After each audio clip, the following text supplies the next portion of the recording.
But we've been walking through the Gospel of Mark, and we find ourselves now in chapter 13, right? The Olivet Discourse. Called the Olivet Discourse because they're on the Mount of Olives. We left chapter 12 where we looked at the culmination of Jesus' visit to the temple, right? You know, he came in and was chapters 10 and 11, past the fig tree that should have been showing some figs, wasn't showing some figs. He goes into the temple, all the people being religious but not having any love. He cleanses the temple. He talks about those who are generous of heart, and then he leaves. And then he takes his disciples out of the Temple Mount, crosses the Kidron Valley, and goes up onto the Mount of Olives. But before we get to Mark 13, I want to read to you from one of my favorite books, The Hobbit. The doors are locked, you can't leave. I hope it'll end up making sense. So in this scene, we find Bilbo and his friends having been captured. They weren't captured by friends, they were captured by enemies. They're in a cavern, and we find Bilbo's account here. I hope you're familiar with this story. When Bilbo opened his eyes, he wondered if he had, for it was just as dark with them shut. No one was anywhere near him. Just imagine his fright. He could hear nothing, see nothing, and he could feel nothing except the stone of the floor. Very slowly he got up and groped about on all fours till he touched the wall of the tunnel. But neither up nor down it could he find anything, nothing at all, no sign of goblins, no sign of dwarves. His head was swimming, and he was far from certain of even the direction that they had been going when he had his fall. He guessed as well as he could, and he crawled along for a good way, till suddenly his hand met what felt like a tiny ring of cold metal lying on the floor of the tunnel. It was a turning point of his career, but he did not know it. He put the ring in his pocket, almost without thinking. Certainly it did not seem of any particular use at the moment, and he did not go much farther, but sat down on the cold floor and gave himself up to complete miserableness for a long while. He thought of himself frying bacon and eggs in his own kitchen at home, for he could feel inside that it was high time for some meal or other, but that only made him miserabler. He could not think of what to do, nor could he think what had happened or why he had been left behind, or why, if he had been left behind, the goblins had not caught him, or even why his head was so sore. The truth was that he had been laying quiet, out of sight and out of mind, in a very dark corner for a long while. After some time, he felt for his pipe. It was not broken, and that was something. And then he felt for his pouch, and there was some tobacco in it, and there was something more. And then he felt for matches, and he could not find any at all, and that shattered his hopes completely. Just as well for him as he had agreed when he came to his senses. Goodness knows what the striking of matches and the smell of tobacco would have brought on him out of dark holes in that horrible place. Still, at the moment, he felt very crushed. But in slapping all of his pockets and feeling all around himself for matches, his hand came upon the hilt of his little sword, the little dagger that he got from the trolls and that he had quite forgotten, nor did the goblins seem to have noticed it as he wore it inside his breeches.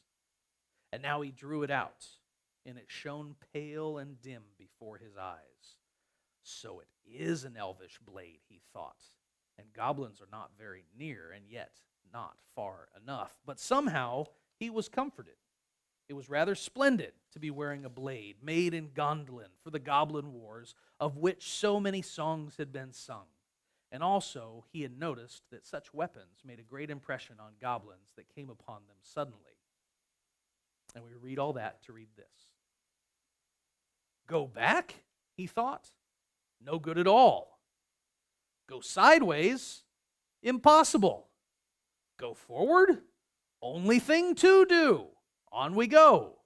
And so up he got, and trotted along with his little sword held in front of him, with one hand feeling the wall, and his heart all of a patter and a pitter.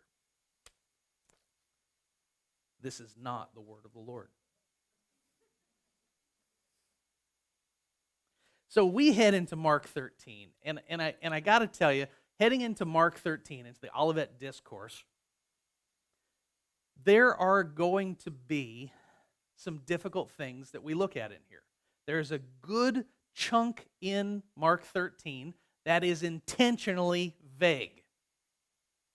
There is a good chunk in Mark 13 that is difficult to interpret. And there is no shortage of differences of opinions on end times discussion as we find in Mark 13. So prepare yourself. What we're going to do is we're going to stick to the text. And when we come to the Word, it's very important that we remember we don't come to the Word like an editor in there looking for typos. That as we read our little story and we got to miserabler. Is that a word? Can he say that? Right? Tolkien, obviously, super genius.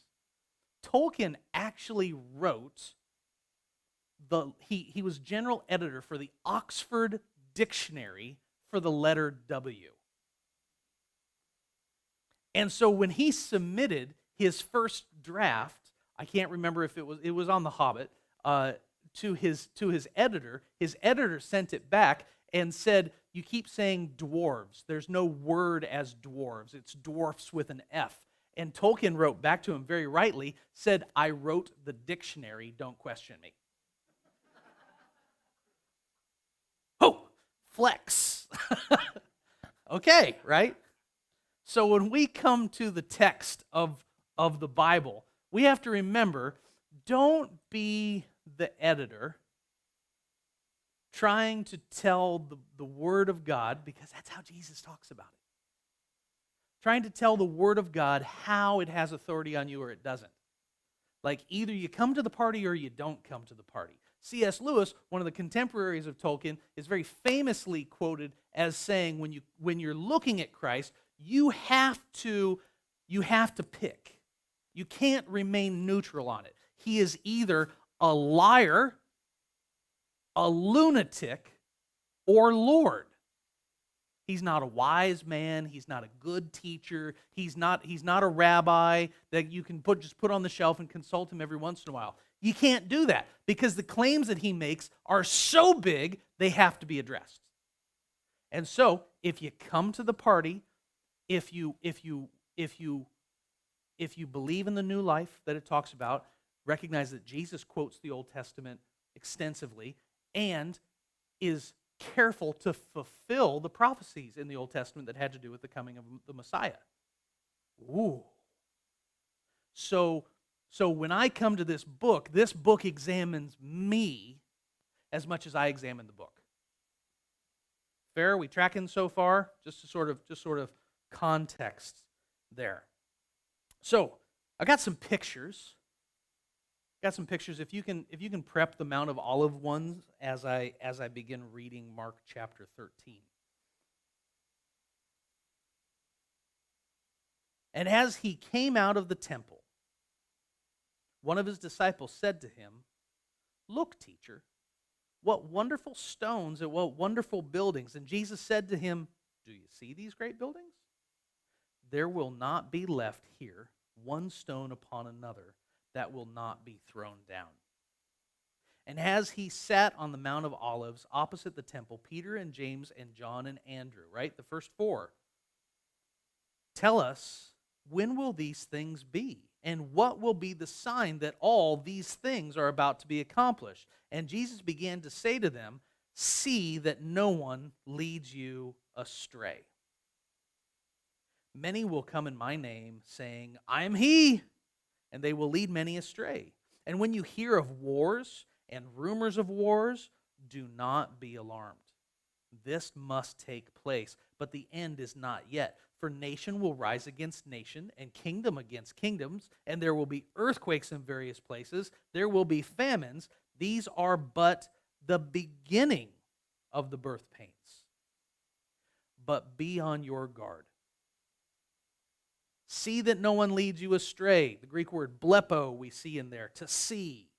Be on your guard. That word pops up again, blepo, to see. Keep your eyes open, for they will deliver you over to councils, and you will be beaten in synagogues. And you will stand before governors and kings for my sake, to bear witness before them. And the gospel must first be proclaimed to all nations. And when they bring you to trial and deliver you over, do not be anxious beforehand what you are to say, but say whatever is given you in that hour. For it is not you who speak, but the Holy Spirit. And brother will deliver brother over to death, and the father his child. And children will rise against parents and have them put to death. And you will be hated by all for my name's sake. But the one who endures to the end will be saved. I want you to put your finger there. And we enter into a sort of an alongside. But when you see the abomination of desolation standing where he ought not to be, parenthetical, let the reader understand, then let those who are in Judea flee to the mountains. Let the one who is on the housetop not go down, nor enter his house to take anything out. And let the one who is in the field not turn back to take his cloak. And alas, for women who are pregnant, and for those who are nursing infants in those days, pray that it may not happen in winter. For in those days there will be such tribulation as there has not been from the beginning of creation that God created until now, and never will be. And if the Lord had not cut short those days, no human being would be saved. But for the sake of the elect, whom he chose, he shortened the days. And then if anyone says to you, look, here is the Christ, or look, here he is, do not believe it. For false Christs and false prophets will arise and perform signs and wonders to lead astray, if possible, the elect. But, blepo, be on guard. I have told you all these things beforehand.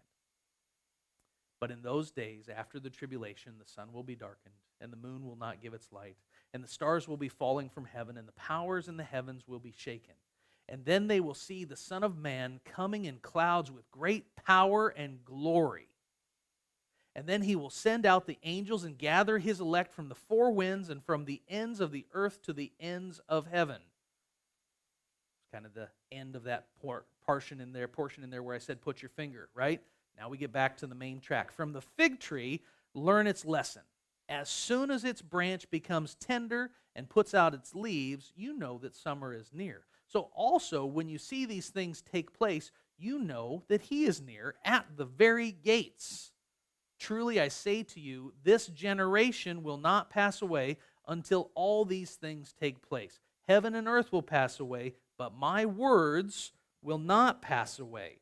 But concerning that day or that hour, no one knows. Not even the angels in heaven, nor the Son, but only the Father. Be on guard, keep awake, blepo, for you do not know when the time will come. It is like a man going on a journey when he leaves home and puts his servants in charge, each with his work, and commands the doorkeeper to stay awake. Therefore, stay awake, for you do not know when the master of the house will come, in the evening, or at midnight, or when the rooster crows, or in the morning, lest he come suddenly and find you asleep. And what I say to you, I say to all, stay awake. This is the word of the Lord. So, yeah, I like it. So there's a lot in there, isn't there?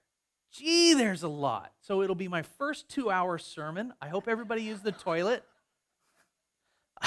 I've got some photos, right? Matthew, God bless you, right?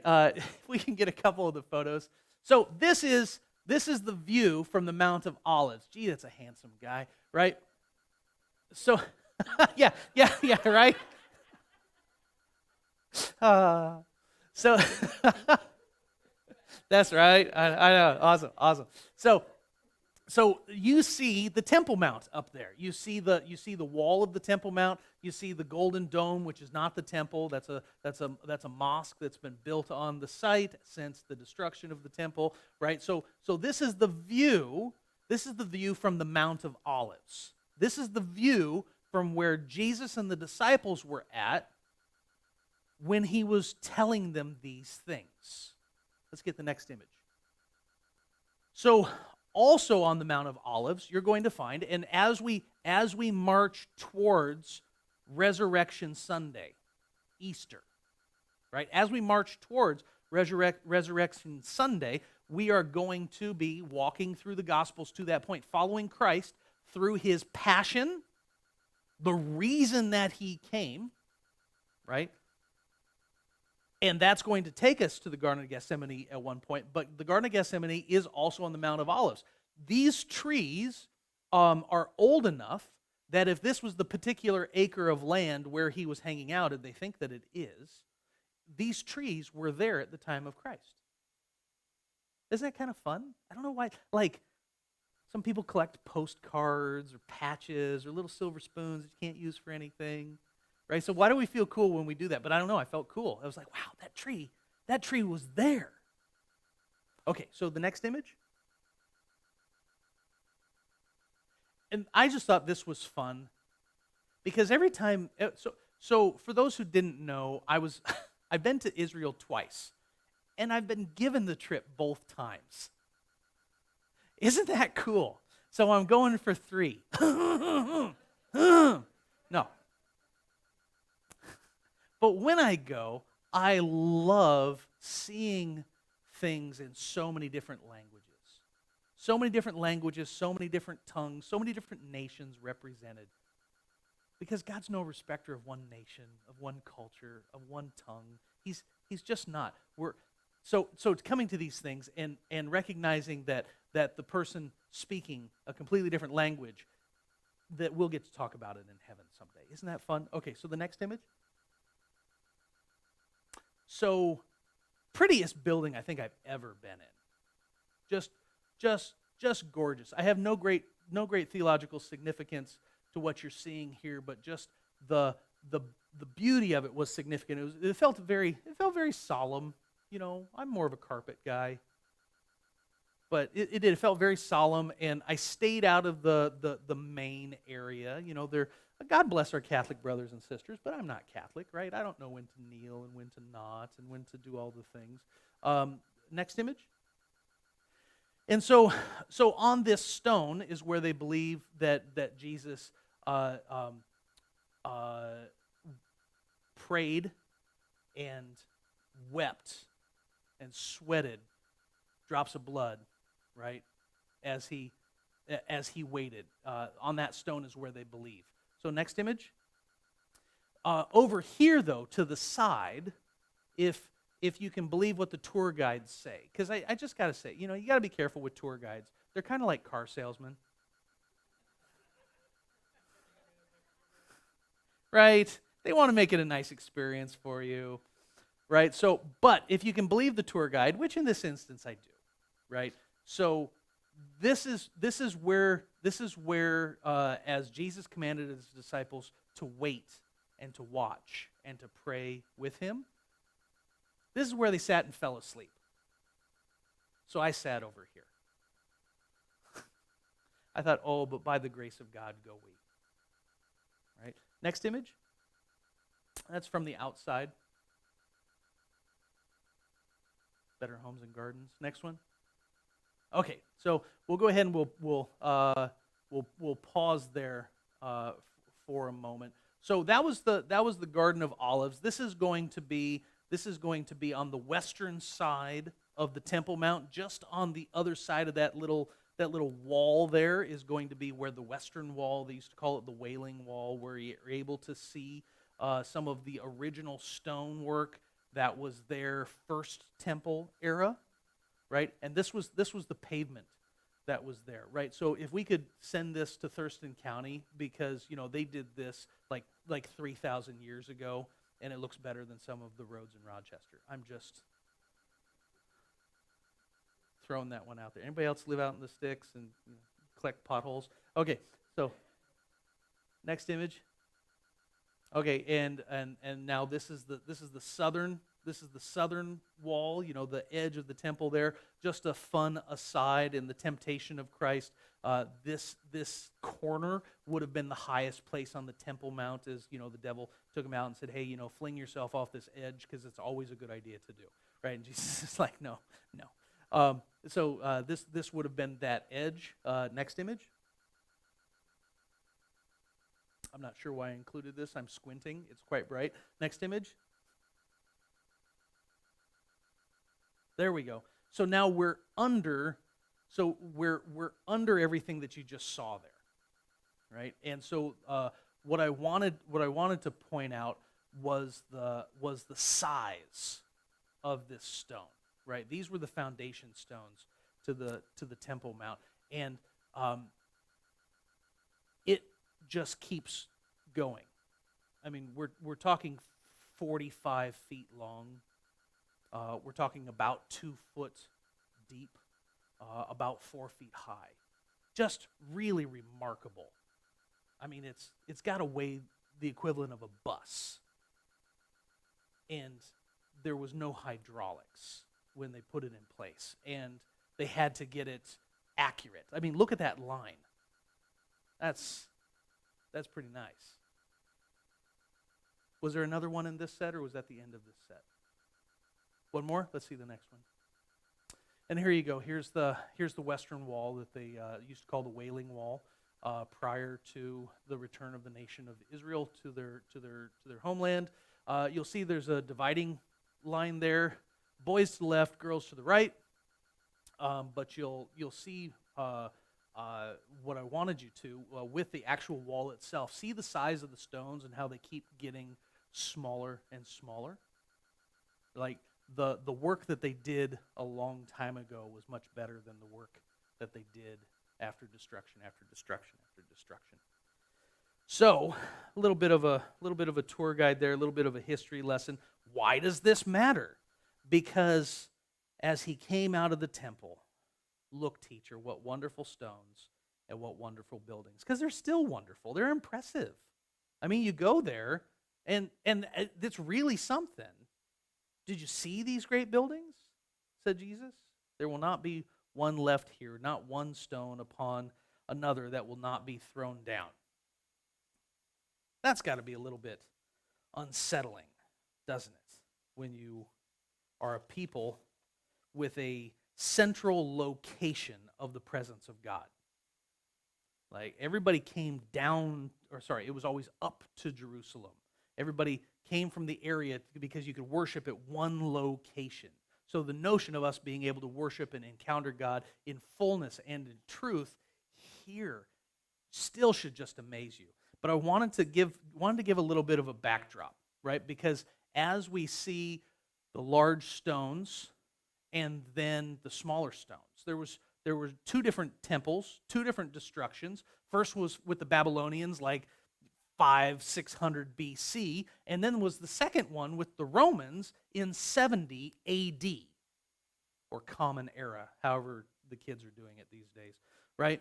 And so for perspective, the Jews came back into the nation of Israel. We read this in Ezra and Nehemiah after they had been released from their captivity. They came flooding back in. They made it their homeland again. Everybody likes to come in and conquer the land.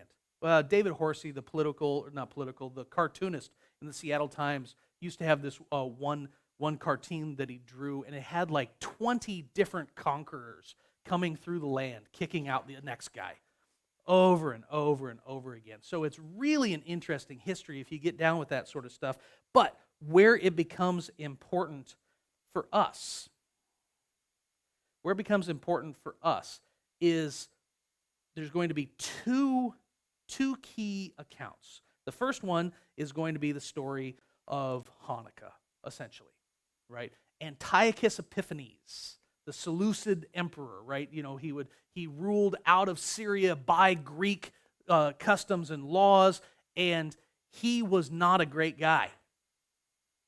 And he was coming back from a battle that he had to retreat from. He wasn't a good guy, and he wasn't in a good mood. And he came back, and you ever been hangry? You ever really just should have kept your teeth together, had a Snickers bar, not said anything? Have you ever kicked the dog? Don't kick the dog. You didn't see my hand go up, but you did see my heart go up on that one. Like, oh. And so he came back, and it is only an emperor can. He decided to kick the dog. Coming back through Jerusalem, he's like, well, I'm going to recoup some of my losses, and I'm going to take it out on these people. And so what did he do? He came in, and he laid siege, and he killed thousands, and he burned homes, and then he goes into the temple. This is Antiochus Epiphanes, right, in about 170 BC, give or take, right? So he goes in there, and not only does he set up in the Holy of Holies an image to Zeus, a statue to Zeus, with his face on it. It was the first deep fake. That he made a statue to Zeus with his face on it, and then they sacrificed a pig on the altar. Right? So this was not good. This was deeply not good. This was not good at all. And please forgive me, there's many strings here as it all comes together. I hope they connect for you. So this was an abomination that took place. This was absolutely ridiculous. This was too much for what played out there. It was, oh, goodness sakes. And there was a revolt, and the son of Matthias was a guy named Judas Maccabeus, Judas the Hammer. Not a biblical book for Protestants, but like if you're Catholic, Maccabees is like one of their books that's not in the Protestant Bible. Anyhow, it tells the story of how they overthrew this guy who came in and essentially set a bag of something no good on your front step and lit it on fire and said, so what are you going to do? That's what he did. I mean, that sort of level of intentional, how could you do this abomination? So I bring this up because in the book of Daniel, let's get in the Wayback Machine, right? So when you are looking at end time stuff, at eschatology, which we're not really going to do today, too much. Only 2 hours. I did start with some Lord of the Rings material, though, so you guys are all prepped for like 2-3 hour adventure. No. So Daniel, the book of Daniel, the prophecies that are seen in Daniel connect to the prophecies being fulfilled in the life of Christ and in the book of Revelation, right? You have to have both this bookend and that bookend to see how it all comes together. So Daniel talks about an abomination that causes desolation, which essentially is saying it was so bad it made it that we didn't want to worship there anymore. That's been ruined. That's absolutely been ruined. I got food poisoning at Subway one time, and I couldn't eat at Subway for 10 years. That was the abomination that caused bad digestion. You ever had something that just ruins it for you? I can't watch that movie again. I can't go to that park again. So this is what we're talking about. But we want to be clear here, because when Jesus talks about the abomination that causes desolation, and he's looking back to Daniel, and people like to say Antiochus Epiphanes, well, it was awful, and it was bad, and it can be a partial fulfilling of what Daniel had to say, but what it cannot be is what Christ was talking about. Because it happened like 180 years earlier. So when you're given maybe some pat answers to prophecies as they're moving forward, prophecy is often best seen in the rearview mirror. It's really hard to pick out moving forward. And in fact, Jesus is going to caution us a lot about that. So there's one bit of history, right? Your Antiochus Epiphanes, your abomination that causes desolation, because we had to touch on it, because let the reader understand. And because Mark is one of the three matching gospels, right? The synoptics, Matthew, Mark, and Luke. In Matthew, it actually calls out Daniel specifically in reference to this text. Let the reader understand. So we've got that. We've got Jesus foretelling the destruction of the temple. Enter in the Roman Empire.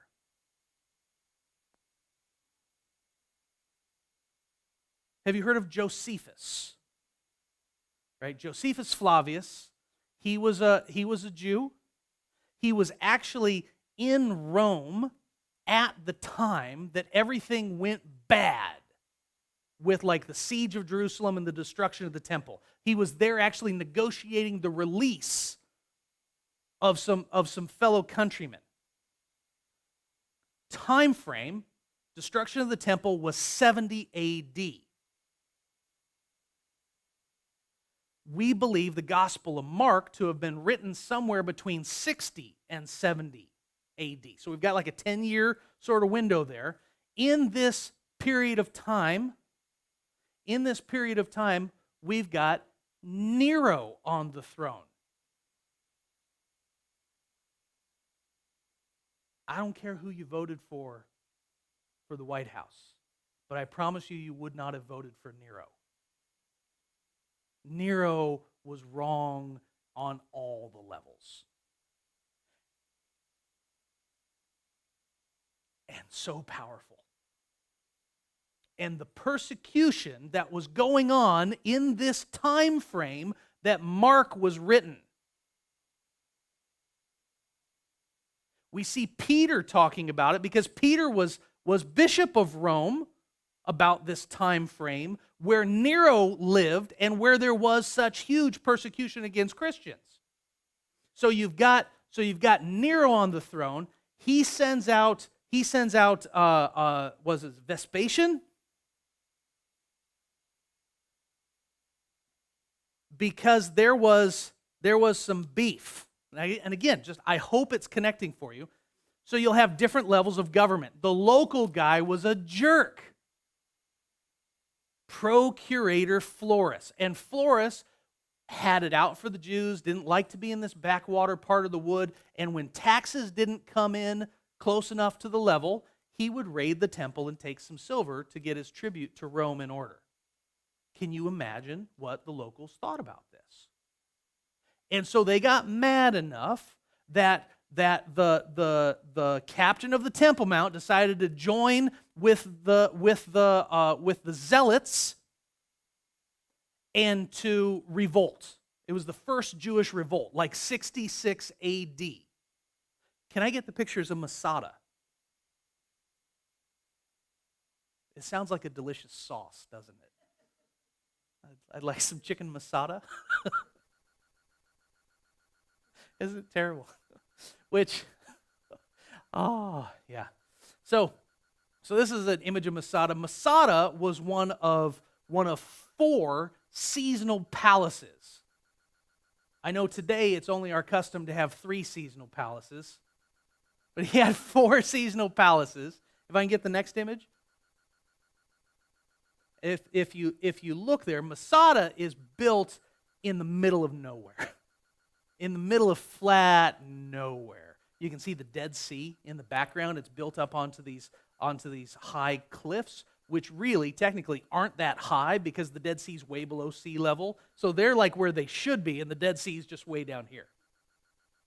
So this is an amazing place to go. It's a UNESCO World Heritage Site, and it's hot in winter in the middle of the night. Is hot.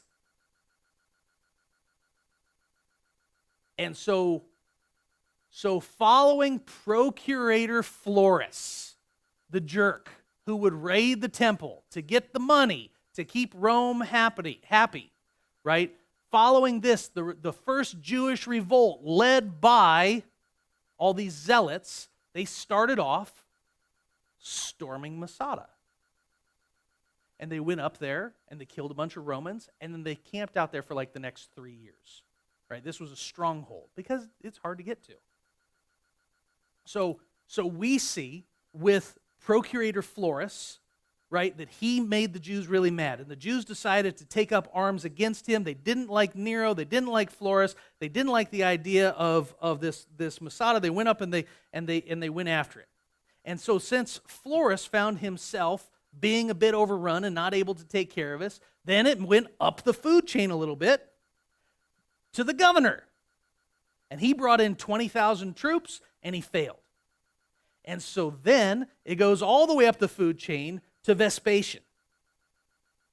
Now, it's going to connect, right? Vespasian was a major general. He was the very model of it, a modern one.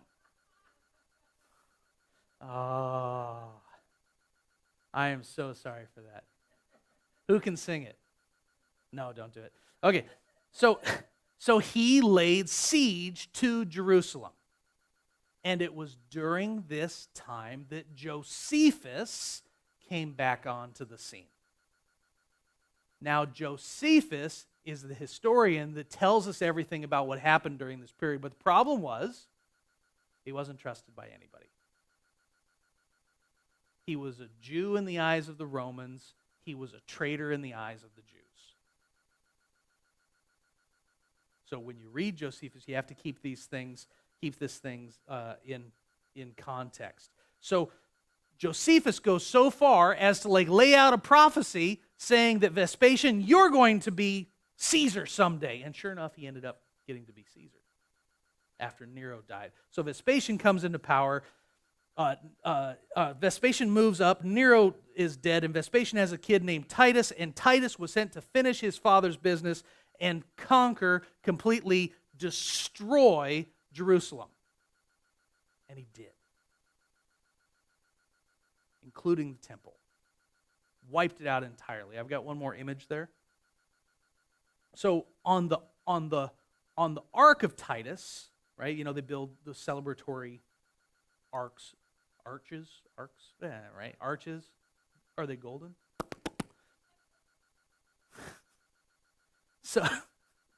So you see here in this bas relief carved into the stone, them taking away all of the holy artifacts from the temple. Destroyed. Destroyed, as Jesus had prophesied in the year 70 AD. So all these things playing out, right? It's a lot, isn't it? So then when they come to him and they say, tell us, when will these things be and what the sign of all these things, how am I going to know when they're about to be accomplished? Now, I'm able to tell you all of that because I'm looking through the rear view. And if I did my job half right, a lot of pieces came together for you, and you're like, oh, well, that's cool. I hope. But it's a lot harder to see from before the event. A lot harder to see from before the event. And that's what he wants us to kind of come to grips with. Because I titled this, Stay Awake. And that was my prayer for you today as we covered so much information, that you would stay awake. But this notion of us keeping our eyes open, paying attention to what's going on, because who knows that Jesus could have been, maybe not fully specific, because he says that he did limit his own knowledge on that, but he could have been much more specific than he was. And Jesus began to say to him, see that no one leads you astray, but do not be alarmed. And then he talks about the strife that's going to come, but these are just beginnings of the birth pains. But be on your guard. So often we think that being on our guard is rallying the troops, storming Masada, taking it all on.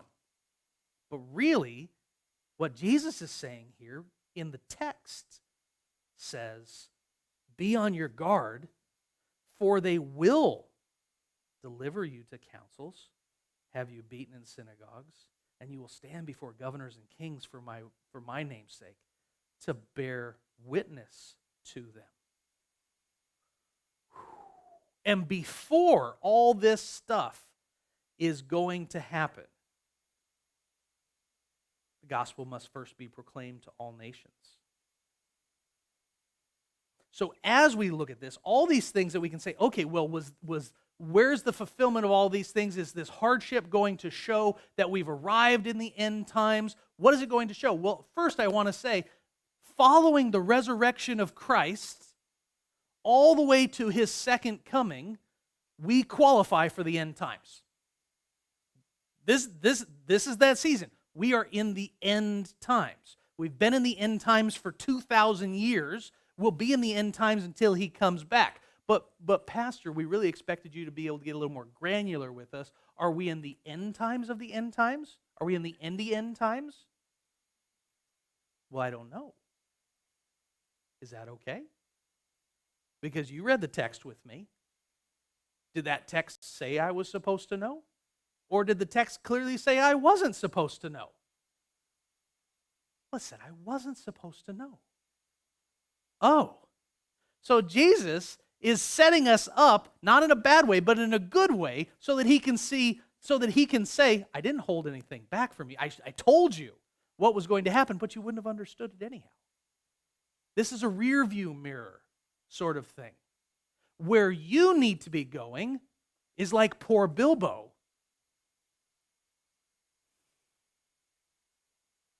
Should I go back? No.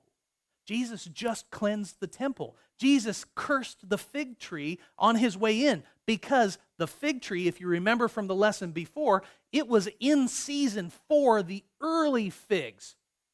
Not for the fullness, but for the early figs. And just like religion was like the early figs, the law was the early figs, and John taught us that we should have bore fruit in keeping with the law and repentance and with righteousness. But we didn't do it, just like that rotten fig tree that didn't bear the early fruit when it should have. Now, the fullness of fruit, that's what we get in Christ. So, hey, Bilbo, can we go back? No, we can't go back. Well, can we go sideways?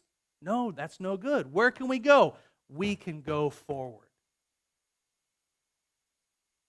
I know it's just a fantasy book. But tell me I'm wrong. Tell me I'm wrong. That Jesus is saying to us, look back to understand, but not to return there. I'm moving forward. You're going forward with me. We're marching towards a destination. Jesus' destination to start with is Calvary. But then it's to the Father's side.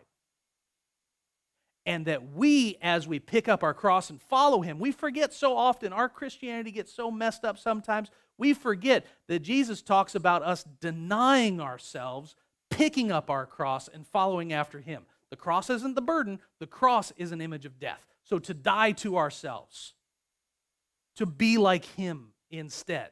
So we are to move forward. So what is he calling us to do? He is calling us to be willing to walk with him, to not deny him,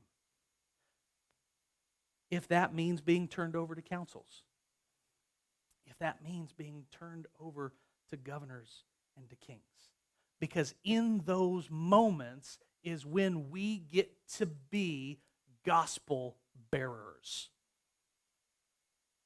To get to be a gospel bearer, one who brings the good news.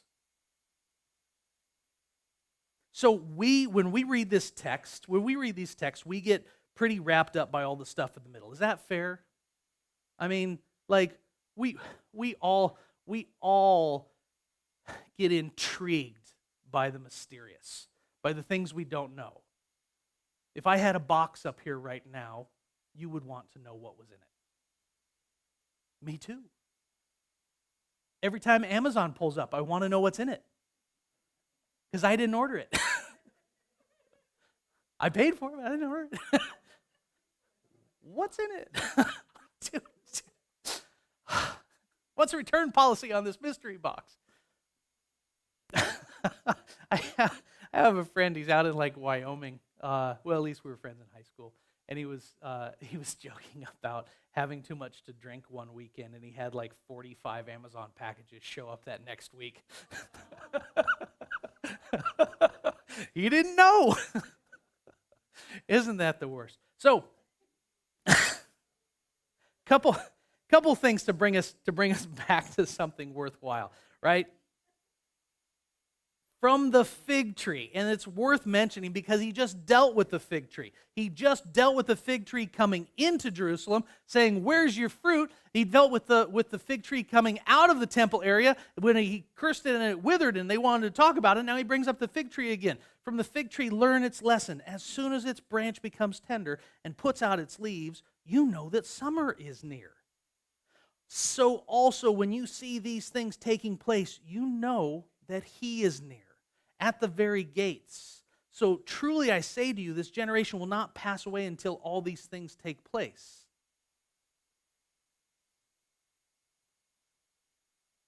Knowing that he could be at the gates, is this something that makes you fearful or hopeful? I encourage you to really ask yourself and to adjust accordingly.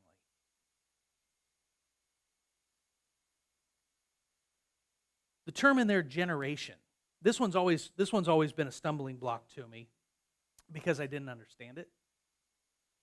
The term there is not actually referring to like a 25-year period of time, or the time between when one cycle of the family has kids to when the next cycle of the family has kids.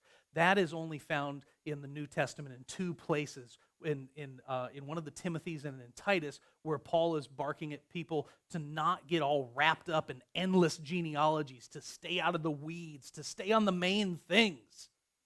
Here it's not talking about like an actual generation.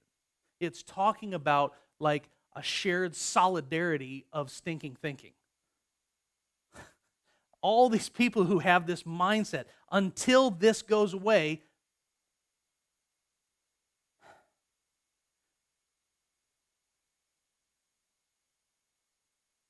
this generation will not pass away until all these things take place, until something changes. And you know, we don't seem to change very fast, do we? Let me read you a couple accounts from the Gospels. So first from Matthew starting in 24. Matthew starting in 24. We're going to go to verse 36. So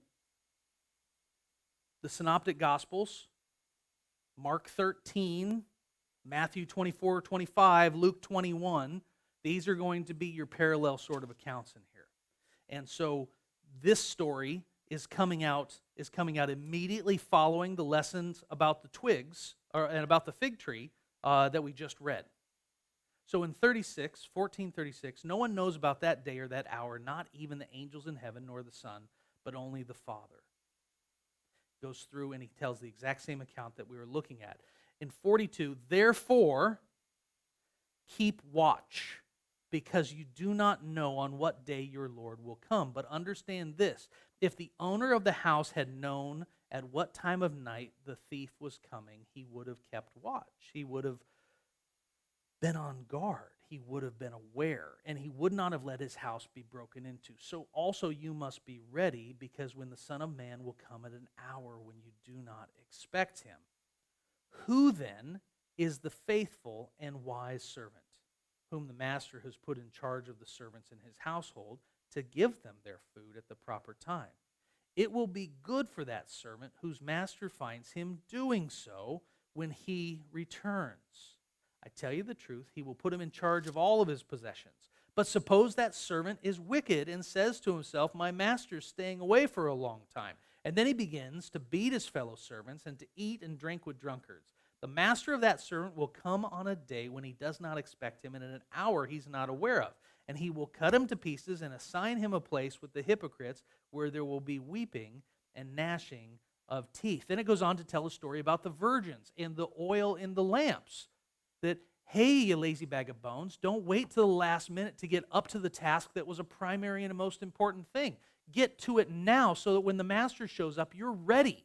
And you can join into the celebration instead of having a little crisis there where you're concerned about being on the outside, because that's exactly what we find.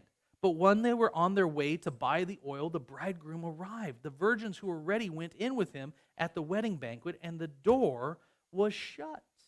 Later the others also came. Sir, sir, they said, open up the door for us. But he replied, I tell you the truth, I don't know you. Therefore keep watch, because you do not know the day or the hour. And I read it so often, I'm not going to read it this time. It goes on right into the parable of the talents, where faithfulness was varied, return on investment was varied, but the reward was there for all that participated and joined in. The only one who was on the outside was the one who said, oh, master, you're a hard person. I just thought I'd bury it. I just thought I would just hide it and not risk stepping out of line. But don't you know, holding it back is the way to step out of line.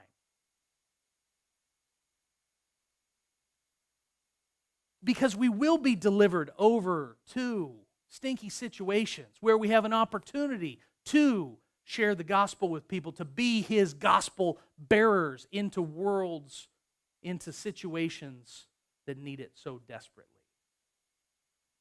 One last story, and then we'll close.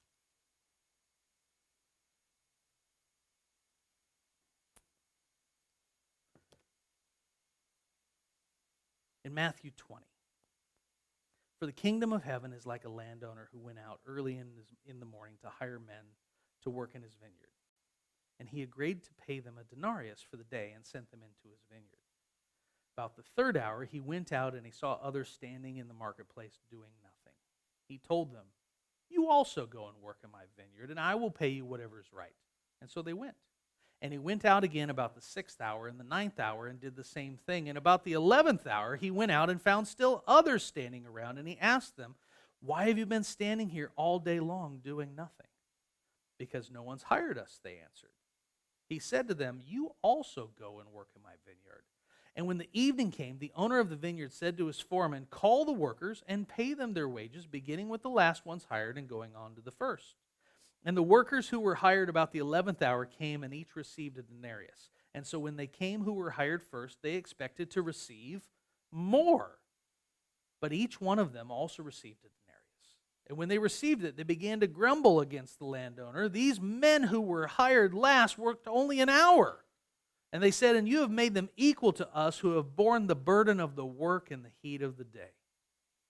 But he answered one of them, friend, I am not being unfair to you. Didn't you agree to work for a denarius? Take your pay and go. I want to give the man who was hired last the same as I gave you. Don't I have the right to do what I want with my own money, or are you envious because I am generous? So the last will be first, and the first will be last. I'm just throwing this out there. If the Lord would have told us exactly when he was coming back, exactly when the homework assignment was due, exactly when I needed to lose weight for my insurance exam, exactly, anybody else been there? Ooh-wee, that 25 pounds was down to the last minute, friends. And then, he didn't even weigh me. I was so mad. He was super friendly, though. I'm like, you're not going to, I wanted him to weigh me. He's like, no, I'm fine.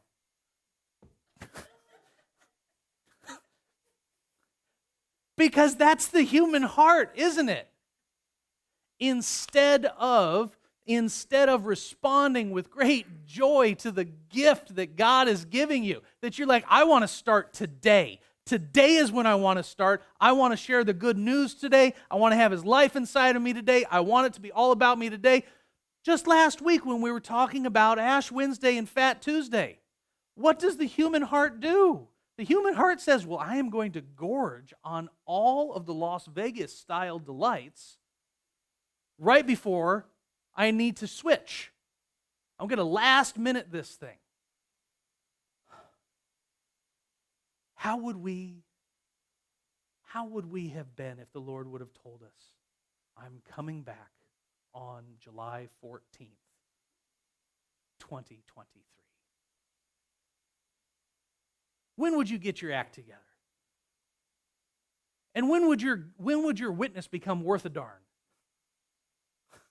It wouldn't. It wouldn't at all.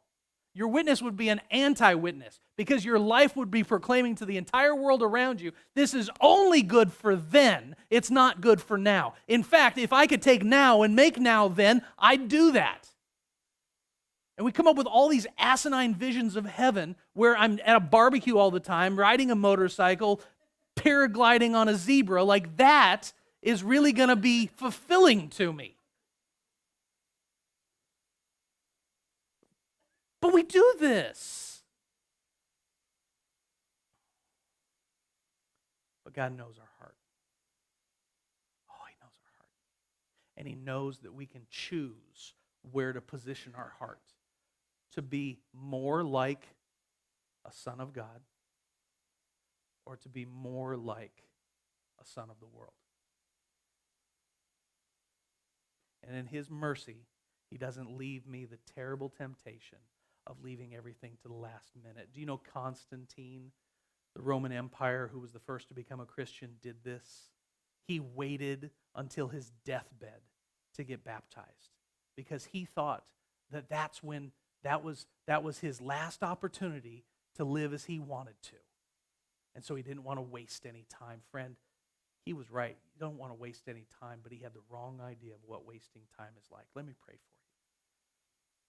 So, Lord, you call us to move forward with you. You don't call us to go backwards, Lord, to return to where we found ourselves when we came to our senses. You don't call us to return to empty religion that's all full of form but no substance. You call us to the fullness of life. You call us to new life in you, that we can be a new creation, that instead of going to the temple a scant few times a year so that we could get somewhere closer to your presence, that instead your presence is available to be with us all year long. And your grace is what makes us eligible to be in that presence. Father, as we continue to march towards a remembrance and a celebration of your good plan for humanity, to be restored, to be made whole, to be redeemed, to be brought into the family, Lord, would we even now be content to know that if we are on your timeline,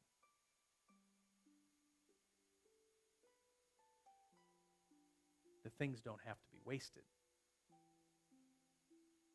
That the opportunity to be a gospel bearer in the hospital room as we suffer, the opportunity to be a gospel bearer when maybe we are persecuted at our workplace or in our schools,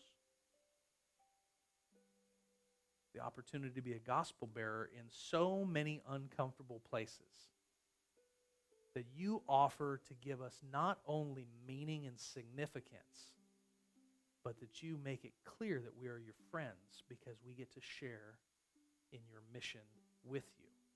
Would this be a delight and not a drudgery? Would you so fill my heart with an understanding of how absolutely remarkable that this is? That all of these things, all of the notes and melodies, that they've all arranged themselves in this perfect tonal progression, that we can be blown away by what you have planned. And that it will be made all the better by us not knowing it fully beforehand. Father, would you specifically speak to one who is here today, that their heart is full of doubt, that they have been dancing on the edge of things, and that it is time for them to come home and to make a choice. Lord, would you fill with great confidence the hearts of all of us here, that you make a place for us at the table when we choose to accept your friendship and your lordship. Not one or the other, but both. In Jesus' name we pray. Amen.